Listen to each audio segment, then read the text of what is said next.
She stared at it, her hand trembling. The water around it had turned pink from the meat. The smell rose again, sharper now, almost like blood. No, she whispered to herself. It can't be. She reached for it with shaking hands and held it closer to the light. The shape. The size. The way the skin folded near the knuckle. It wasn't from a goat. Or a cow. Or a pig. It looked too real. Too human. Her knees went weak, and she dropped the piece back into the bowl with a splash. She stumbled backward, gasping for air. Her hands shook so badly she almost knocked over the pot on the stove. What was she cooking? What had she been cooking all these months? She turned slowly and looked toward the dining room, where the boss and madam would soon sit, smiling as they ate. Chioma's mind screamed for answers. But all she could feel was a deep, cold fear settling in her chest like a shadow. Something was very, very wrong in this house. Chioma stood still in the middle of the kitchen. The bowl of meat sat on the counter like a monster in disguise.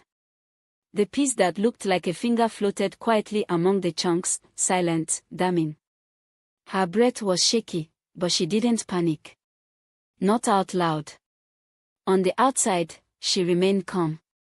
She wiped her hands with a cloth. Adjusted her apron. Slowly returned the suspicious meat back into the pot and covered it, just like she did every other day. But inside her head, thoughts raced like a storm. They've been eating this. The others know. That's why they always refuse the meat. And I've been cooking it. I've been feeding them. Her stomach twisted, and she almost vomited. But she bit her lip, held her breath, and forced her body to stay still. Now wasn't the time to act afraid. Now was the time to escape. Chioma glanced at the kitchen clock. 4:12 p.m. The boss and madam would return around 5 p.m., just like always.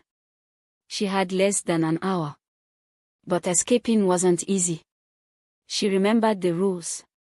The gate only opened with permission. There were cameras around the house. Baba Danjuma always had his walkie-talkie, ready to report any movement directly to the boss. Chioma's heart thudded harder. She couldn't run. Not yet. She had to be smart. She had to plan.